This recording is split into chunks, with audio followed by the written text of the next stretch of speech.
Hello दोस्तों, आज है 8 अक्टूबर। अभी बज चुका है 2:12 और सबसे ज़्यादा किसका गाना ट्रेंड कर रहा है फॉर म्यूजिक सेक्शन में भोजपुरी पे, वो मैं बात करने वाला हूँ। Power star Pawan Singh G versus trending machine Khesari Lal Yadav. तो पहला गाना आ चुका है म्यूजिक सेक्शन में, खेसारी लाल यादव जी का बोंधो 3 दिन 2.0, जो कि 12 मिलियन व्यूज क्रॉस कर चुका है मात्र 5 दिन में।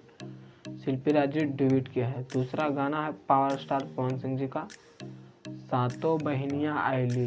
बहुत तगड़ा सॉन्ग है दोस्तों, मात्र 12 दिन में 12 मिलियन व्यूज क्रॉस कर चुका है। और तीसरा गाना है लाल घाघरा, जो कि 55 मिलियन व्यूज क्रॉस कर चुका है मात्र 3 वीक में।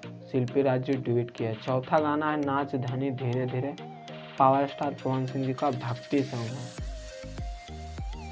बहुत तगड़ा सॉन्ग है भक्ति सॉन्ग, सोना सिंह जी ड्यूट किए हैं। मात्र 5 दिन में 2.8 मिलियन व्यूज क्रॉस कर चुका है।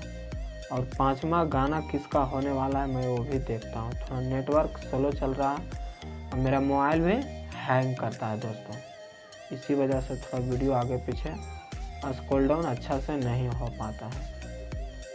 पांचवा गाना किसका निकलता है, अभी तक तो पावर स्टार पवन सिंह जी आगे हैं और देखते हैं किसका गाना अगला निकलता है 5वां नंबर में। अभी भोजपुरी के 2 ही कलाकार नंबर में आ चुके हैं और 5वां गाना भी निकल चुका है दोस्तों, जो कि सॉन्ग है भक्ति सॉन्ग है। मात्र 11 दिन में 8 मिलियन नहीं 4 मिलियन व्यूज क्रॉस कर चुका है। सॉन्ग का टाइटल है दुआरी आइलू एम आई। बहुत तगड़ा सॉन्ग है ये भी, प्रियंका सिंह जी ड्यूट किए हैं। यानी 5 गाने में से 3 गाना पावर स्टार पवन सिंह जी का है, जो कि म्यूजिक सेक्शन में ट्रेंड कर रहा है, और 2 गाना खेसारी लाल यादव जी का है। तो दोस्तों अपडेट अच्छा लगा होगा तो चैनल को सब्सक्राइब करना। आप लोग भी खेसारी लाल यादव जी या पवन सिंह जी का फैंस है तो एक शेयर नहीं 10 शेयर करना। तो दोस्तों फिर मिलेंगे अगले वीडियो में। जय हिंद।